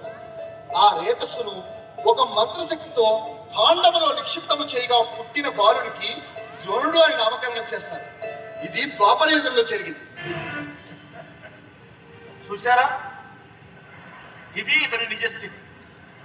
ఇతగాడు ఈ వేదికలో ఫైనల్ వరకు రావడం ఈ వేదికకే అవమానం. డాక్టర్ పిఎల్ పతి, మీరు మీ ప్రత్యర్థిని విమర్శించడం మాని మూడో ప్రశ్నకు సమాధానం తెలియజేయండి. ఓకే సుప్రీం, ఇలాంటి ప్రశ్నలకు నేను సమాధానం చెప్పలేకపోతే ఎవరు చెప్తారు? The first test tube baby in the world is Louise Joy Brown. ఈమె 1978 జూలై 26వ తారీఖున ఇంగ్లాండ్లో పుట్టింది.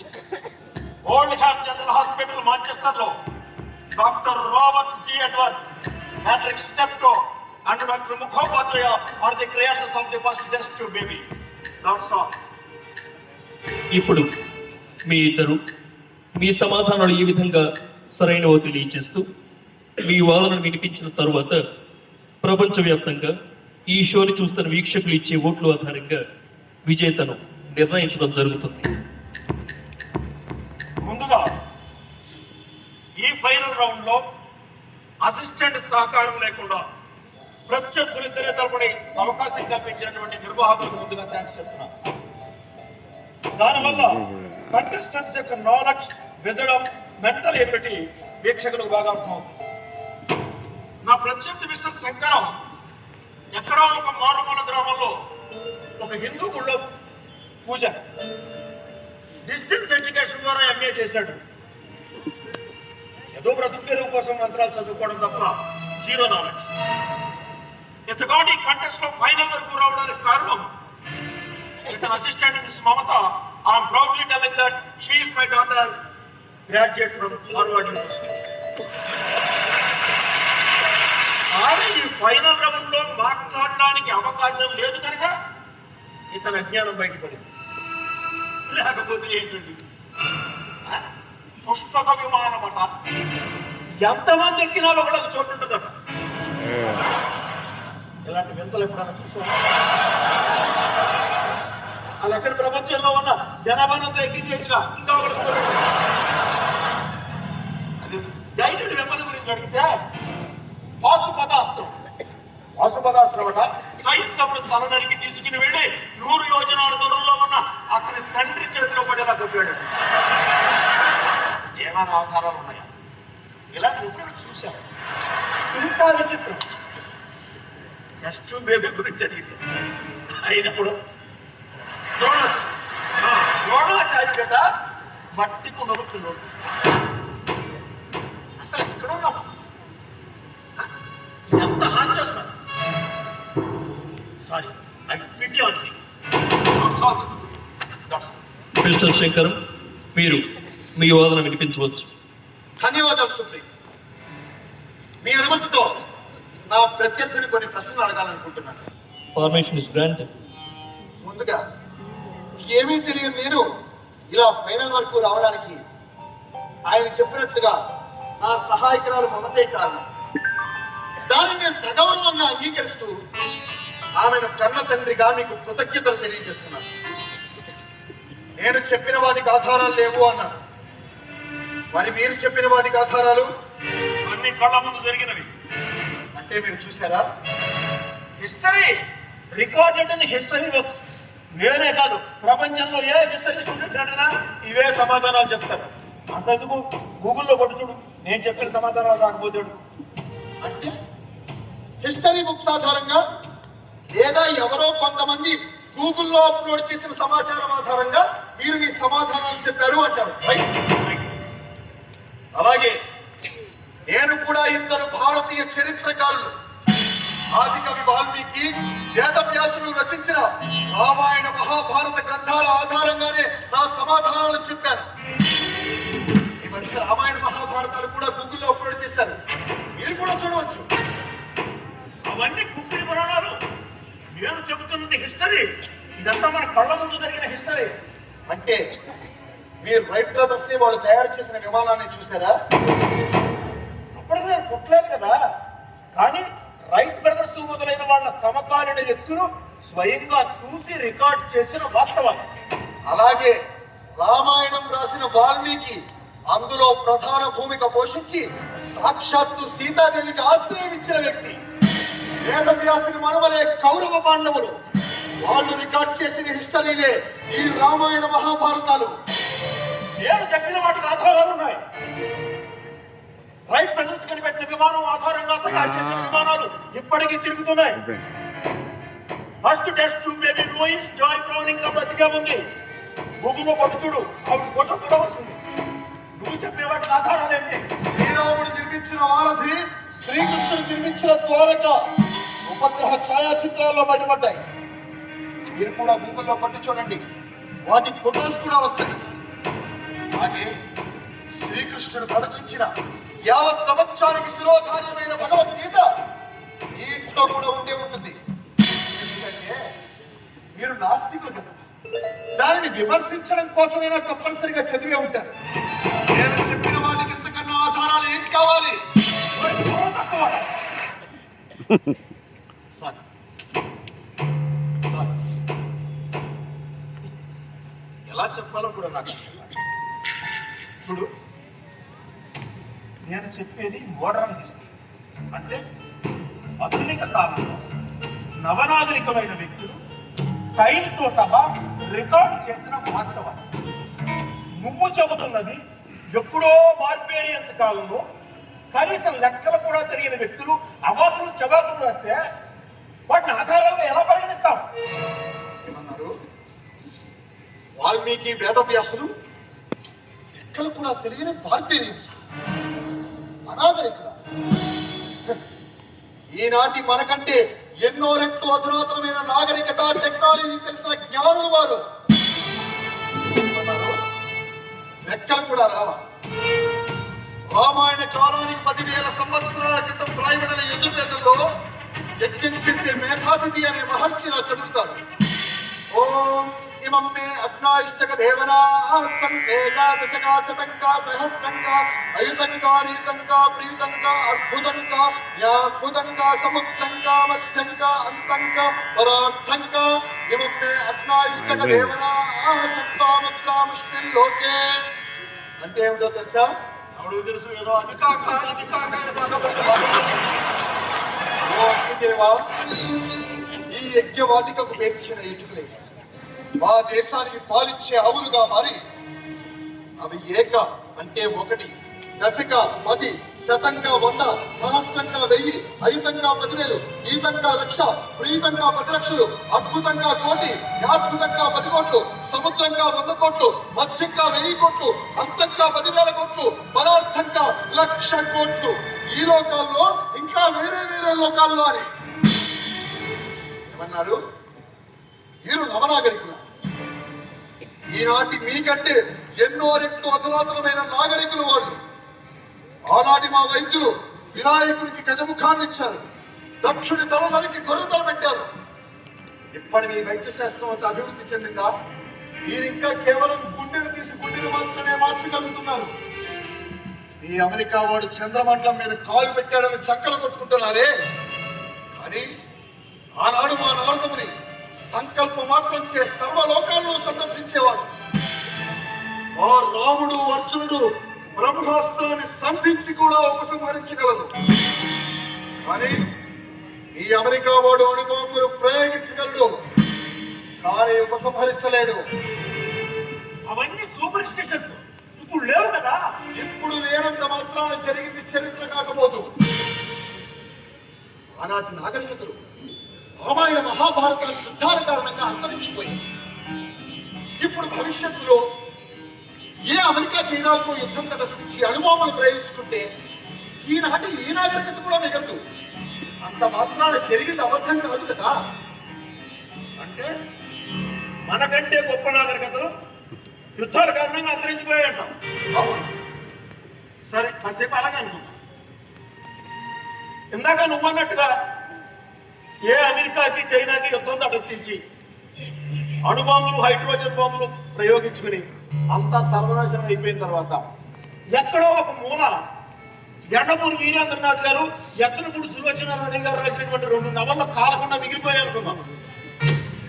తర్వాత కొన్ని సంవత్సరాల తర్వాత పుట్టినటువంటి వాడికి ఆ 2 నవళ్ళు దొరికి అందులో ఉన్న సన్నివేశాలన్నీ జరిగినట్టుగా భావించి అందులో హీరోలను దేవుళ్ళుగా భావించి పూజించడం మొదలు పెడితే ఎంత హాస్యాస్పదమో. ఆనాటి కవులైనటువంటి వాల్మీకి, వ్యాసుడు రాసినటువంటి గ్రంథాల్లోని సన్నివేశాలు జరిగినట్టు భావించడం, అందులో హీరోలైనటువంటి రాముణ్ణి, కృష్ణుణ్ణి దేవుళ్ళుగా భావించి పూజించడం కూడా అంతే హాస్యాస్పదం. చాలా మంచి ఉదాహరణ ఇచ్చారు. ఇది ఆ నవల్లో ఒక సన్నివేశం చెప్పండి విద్దాం. ఎలా చెప్పినా ఇది తప్ప. అందులో సన్నివేశాలు నీకెందుకయ్యా? ఏ సన్నివేశమైనా కల్పించి రాసిందే కదా.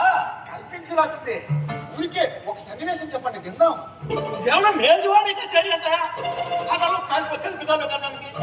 సుప్రీం మీరేనా చెప్పండి, ఇతనికి పురాణాలకి ఇతనికి తేడా తెలియట్లేదు, ఇదంతా ఏం వాదిస్తాం? క్షమించండి సుప్రీం, నేను ఈ వాదన ద్వారా అతి ముఖ్యమైన సమాచారం చెప్తామని భావిస్తున్నాను. అవకాశం ఇవ్వండి. మిస్టర్ పిఎల్ పతి, మీరు వాద ప్రతివాదనలు వినిపించడానికి ఇంకా మీకు 5 నిమిషాలు మాత్రమే సమయం ఉంది. ప్రపంచవ్యాప్తంగా వీక్షకులంతా మీ వాదనను విని ఓట్లు వేయడానికి చాలా ఆసక్తిగా ఎదురు చూస్తున్నారు. కాబట్టి మీ వాదనను కొనసాగించవచ్చు. ఎందుకు చూడరు? మంచి కామెడీ జరుగుతుంది కదా. చెప్పండి, ఆ కల్పితల వల్ల ఒక సన్నివేశం చెప్పండి. సుబ్బారావు అనే హీరో పుల్లారావు అనే విలన్ తరుముకుంటా వెళ్తుంటే పుల్లారావు సిటీ బస్ ఎక్కి పారిపోయాడు. వెనకాల సుబ్బారావు మోటార్ సైకిల్ మీద చేంజ్ చేస్తుంటే రైల్వే గేట్ పని సిటీ బస్ ఆగిపోయింది. వెంటనే పుల్లారావు సిటీ బస్సులోంచి దూకేసి స్లోగా ఎడుతున్న రైలు పరిగెత్తుకుంటూ వెళ్ళి ఎక్కేశాడు. సుబ్బారావు వెనకాల నుంచి కాల్చాడు, ఆడు కింద పడి చచ్చాడు. దరిద్రం వదిలిపోయాడు.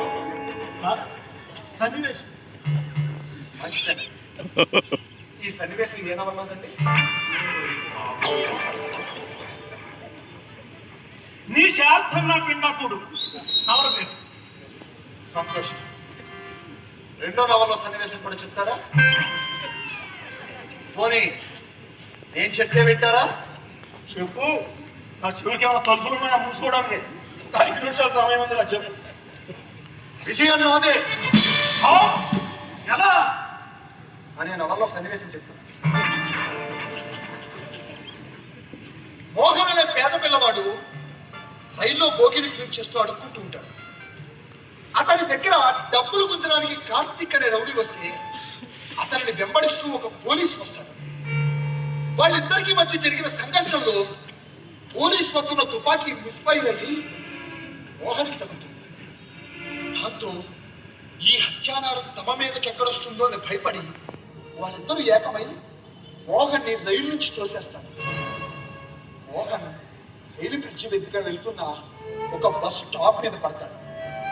ప్రాణాలు కోల్పోతాడు. బస్సు అతనికి తెలియకుండానే అతని శరీరాన్ని తన మూడు చేస్తుంది. ఇది సన్నివేశం.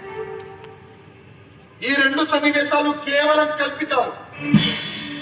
ఇందాక చెప్పినట్లుగా భవిష్యత్తులో అణుయుద్ధాలు జరిగి ఈ నాగరికతలన్నీ అంతరించిపోయాక ఈ 2 నవళ్ళు అంటే నీ శ్రాద్ధం నా పిండాకుడు, విజయం నాదే అనే నవళ్ళు భవిష్యత్తు తరాల వాళ్ళకు దొరికి వాళ్ళు ఇవన్నీ చదివి జరిగినట్లు నమ్మడం అజ్ఞానం అంటారు. అంతేనా?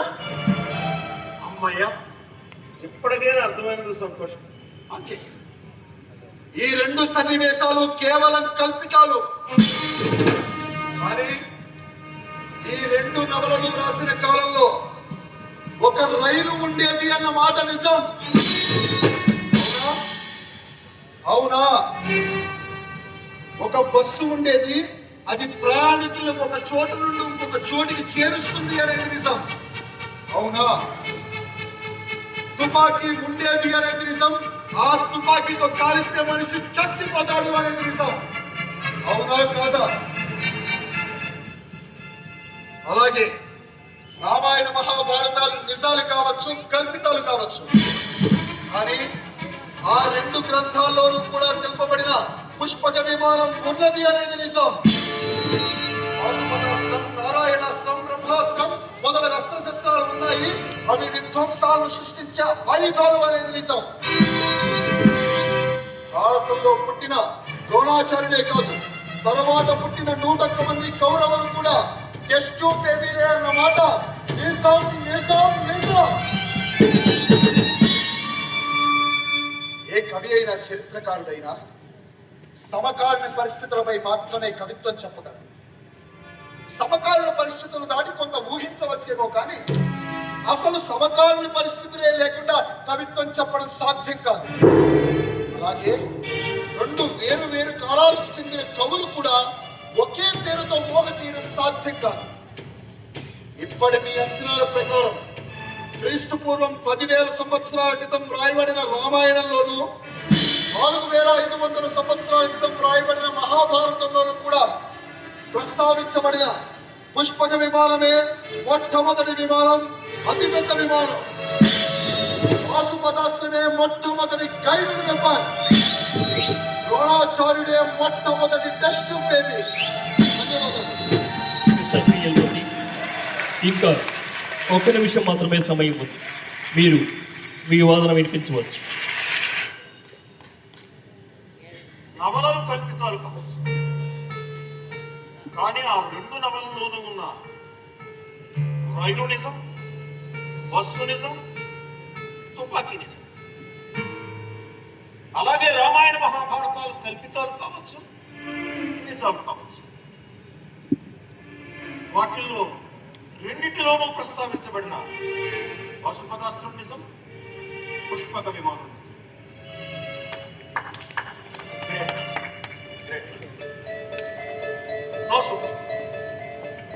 ఇంకా వాదించడానికి ఏం లేదు. అతని మాటలతో నేను అంగీకరిస్తాను. ఇప్పటికే ఖరారైన నా ఓటమిని కూడా అంగీకరిస్తాను. ఒక వేదం చదువుకున్న విద్యార్థికి ఇంత తక్కువ జ్ఞానం ఉంటుందని నేను ఊహించలేదు. ఇందాక నా కుమార్తె కారణంగానే ఇతడు ఫైనల్ రౌండ్ వరకు వచ్చాడు అనే మాటను నేను ఉపసంహరించుకున్నాను. ఇతను ఫ్రస్ట్రేషన్లో చాలా మాటలు అన్నాను. ఇతనికి ఏం అర్థం కావట్లేదు అనుకున్నాడు, కానీ నాకే ఏం అర్థం కాలేదని ఇప్పుడే అర్థం.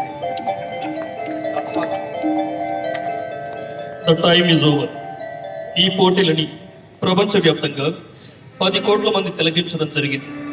వాళ్లలో 2,40,00,000 మంది ఓట్లు వేయగా 1,50,122 ఓట్లు శంకరకి, 49,99,028 ఓట్లు పిఎల్ పతికి వచ్చాయి. మిస్టర్ శంకరం, మీరు ఈ పోటీ విజేతగా నిలిచినందుకు సుప్రీం మిమ్మల్ని అభినందిస్తున్నారు. రేపు జరగబోయే బహుమతి ప్రధాన సభలో బ్రిటిష్ ప్రధాని చేతుల మీదుగా మీకు ప్రైజ్ మనీ $1 మిలియన్ చెక్ మరియు supreme world intellectual contest 2025 trophy అందజేయబడతాయి.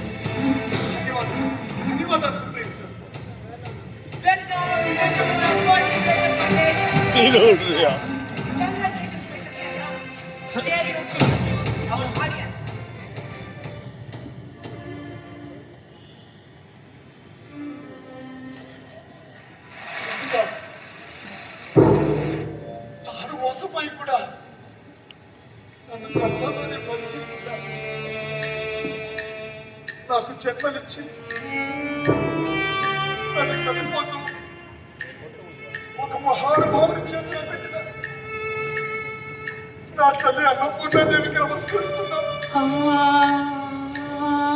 అలాగే తన చెల్లెలికి ఇచ్చిన ఒకే ఒక్క మాట కోసం నన్ను అల్లారమంతిగా పెంచి తనకున్న వేద విజ్ఞానాన్నంతా నాకు ధారపోసిన మహామనీషి, నా గురువు, నా దైవం మా మావయ్య రామశాస్త్రి గారికి పాదాభివందనం చేస్తున్నాను.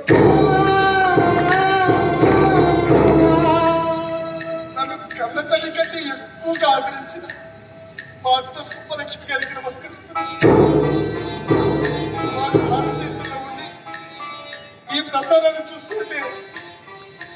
వారి పాదపద్మాలకి ఈ విజయాన్ని అంకితమిస్తున్నాను. బావా, పెద్ద ఆయన ఇక్కడే ఉన్నారు. నేనే రప్పించాను. ఒక్క నిమిషం. Can you call him to the dais? His name is Mr. Ram Shastri. Oh, sure. Mr. Ram Shastri, the master of the winner, please come to the dais.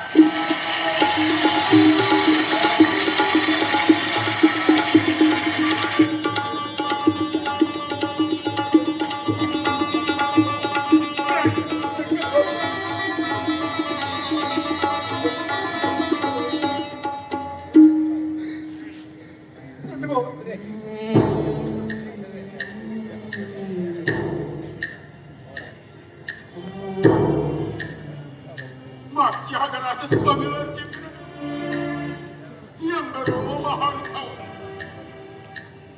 అందరికీ వందనం. ఈనాడు నా శిష్యుడు విశ్వవిజేతగా నిలిచాడన్న సంతోషం కంటే నా భారతీయ వేద విజ్ఞానాన్ని, రామాయణ మహాభారతాల ప్రాశస్త్యాన్ని, భారతీయ సంస్కృతి సంప్రదాయాలను విశ్వవిజేతగా నిలిపినందుకు చిరంజీవిని అభినందిస్తున్నా. ఏ శాస్త్రానికి, ఏ నీతి వాక్యానికైనా పవిత్రత, ప్రాధాన్యత ఆ వ్యక్తి దానిని ఆచరించి చెబితేనే వేదాంగాలను అభ్యసించడమే కాదు, వాటిని నమ్మి మనస వాచ కర్మణ ఆచరించడం కనుకనే శంకరం ఈ వేదిక ద్వారా విశ్వవిజేత కాగలిగారని అసంగర్భమే అయినా చిరంజీవి గురించి ఒక్క మాట చెప్పాలి. చిన్నతనం నుండి నాకు ఇది కావాలి అని ఏనాడు అడిగారు. నా పేదరికం వల్ల ఏది పెడితే అదే తిన్నాడు, ఏం చెప్తే అదే చేశాడు.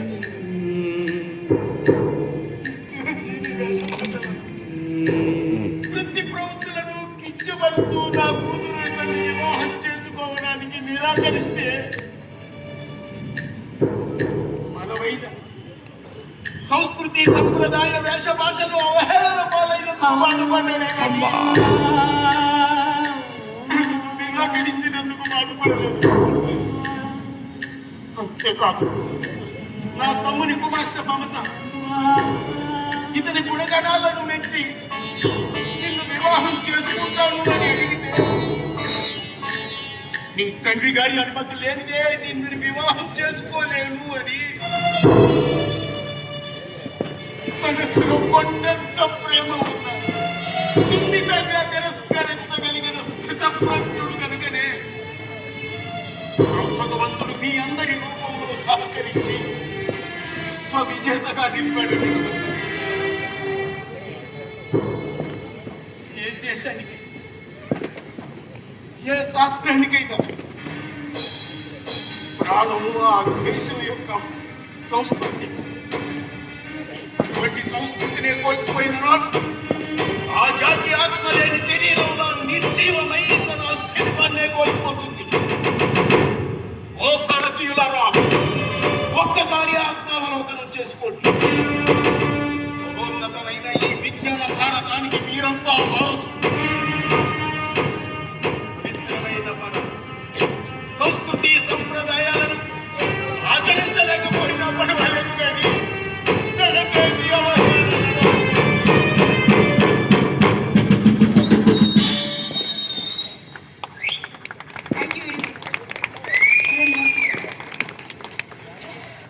ముందుగా విజేత శంకరాన్ని అభినందిస్తున్నాను. పెద్దలు రామశాస్త్రి గారు చెప్పింది వాస్తవం. ఏ శాస్త్రమైనా తాను వికరణ శుద్ధిగా నమ్మి ఆచరించినప్పుడు మాత్రమే మనిషి విజేత కాగలుగుతాడు. నేను చిన్నప్పటి నుంచి దేవుణ్ణి నమ్మను, కానీ శంకరం ఫైనల్ రౌండ్ చేరిన తర్వాత నిజంగా దేవుడు ఉన్నాడేమో అనే అనుమానం నాకు కలిగింది. దాంతో నా వాదనలో సున్నితత్వం ఒక గుళ్ళో పనిచేసుకునే పూజారి న్యూక్లియర్ సైంటిస్ట్ అయిన నన్నేం చేయిస్తాడు అనే అహంకారం నన్ను అందులో ఉన్న గొప్పతనాన్ని గుర్తించకుండా చేసింది. అప్పుడు నేను సిగ్గుపడ్డాను. ఆ గొప్పతనాన్ని గుర్తించి ఈ విశ్వవేదిక మీద అతన్ని విజేతగా నిలిపిన నా కుమార్తె మమతను అభినందిస్తున్నాను. ఆమెను శంకరానికి ఇచ్చి వివాహం చేయడానికి అనుమతించవలసిందిగా ఎందుకంటే అతన్ని డైరెక్ట్గా అడిగిన మీ అనుమతి లేకుండా నాకు అంగీకరించలేదు.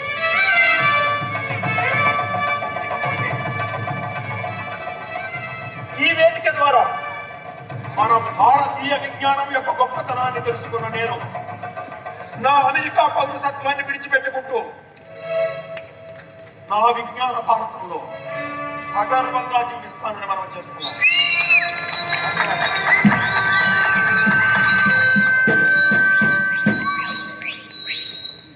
Thank you, everybody. Now the national anthem of India, which is Vinaya.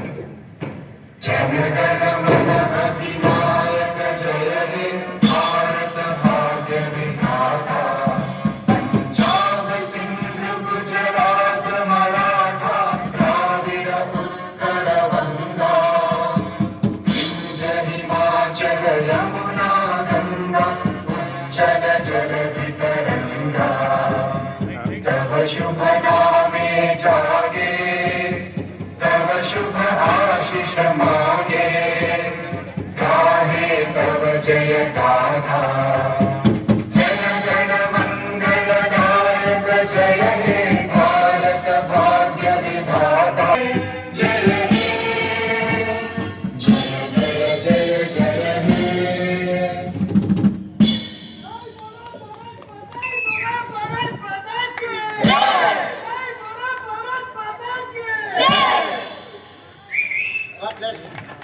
కొడుకు సంభాజీ ప్రేక్షకులందరికీ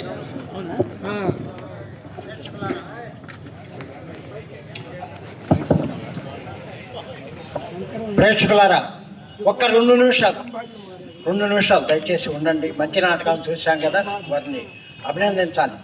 కోటి సూర్యనారాయణ గారు ఈ వేదిక మీదకి రావాల్సిందిగా ప్రార్థన. ఈ నాటక రచయిత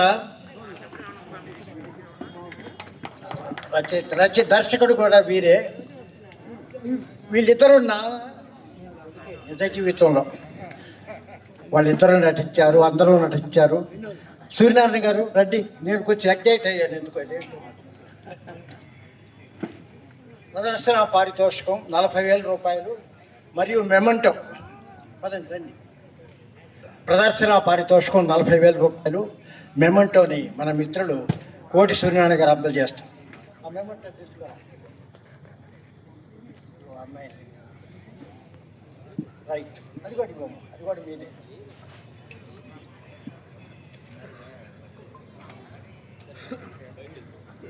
అమిత్ భాయ్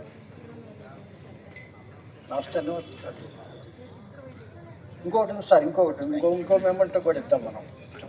రా బాబు ఇట్రా. సాయి 12 సంవత్సరాల వయసులో మన పరిషత్తులో మాధవవరం అనే నాటకంలో ఆ బోటు నడిపే పిల్లవాడిగా గణేష్ అనే పాత్రలో తొలిసారిగా నేను చూశాను. దాదాపు 14-15 ఏళ్ళు అయింది. ఆ సాయి పెద్దవాడయ్యి నాటకాన్ని డైరెక్ట్ చేశాడంటే నాకు ఆశ్చర్యంగా ఉంది, ఆనందంగా కూడా ఉంది. భవిష్యత్తులో మంచి నాటకాలు తయారు చేయాలని అభినందిస్తూ ధన్యవాదాలు తెలియజేస్తున్నాను. ఈరోజు ఈ నాటకం చూడటానికి చాలా నిజంగా మన పూర్వజన సుకృతం అనుకుంటున్నాను. ఎందుకంటే ఇన్నాళ్ళు మనము మన సంస్కృతికి, పురాతన సంస్కృతి గురించి, మన వేదం గురించి చెప్పాలంటే మనం తర్కించాలన్నా కూడా చాలా సంశయించేవాళ్ళం. కానీ చాలా విపులంగా మనకు మనసులో ఎత్తుకునేటట్టు నిజంగా చూస్తా ఉంటే కళ్ళంటి నీళ్ళు ఆనంద బాష్పాలు అర్థం కాని విధంగా కళ్ళంటి నీళ్ళు వచ్చేసింది. అంత అద్భుతంగా రచించి మరి ఈరోజు మన అందరికి కూడా కన్నులు పండుగ చేసిన మన సార్కి ధన్యవాదాలు సార్. చాలా థ్యాంక్ యూ సార్. ఇటువంటి మంచి మంచి నాటకాలు వేస్తూ మన హిందూ సంస్కృతిని పునరుజ్జీవనం చేస్తున్నారు సారు. వీరితో ఆధ్వర్యంలోనే రేపు మన 1వ తారీఖున శివాజీ నాటకం ఇంతకంటే అద్భుతంగా ఉంటుంది. దాన్ని కూడా మనం అందరూ తిలకించాల్సిందిగా మనసారా కోరుకుంటాను. ధన్యవాదాలు సార్, ధన్యవాదాలు. వీరు నిజంగా వాళ్ళ అబ్బాయి కూడా ఒక సాఫ్ట్వేర్ అయ్యండి ఈ విధంగా ఒక నాటకాన్ని అభివృద్ధి కోసం పోరాటం కూడా ఎంతో ఆనందదాయకం. Thank you sir. వీరు ఇంటెలిజెన్స్ డిపార్ట్మెంట్లో ఎస్ఐగా ఈ మధ్యనే రిటైర్ అయ్యారు. మన ఏపీ వెంకటేశ్వరరావు గారి దగ్గర పిఏగా పనిచేశారు ఆ సర్వీసులో. అది థ్యాంక్ యూ అమ్మా, థ్యాంక్ యూ.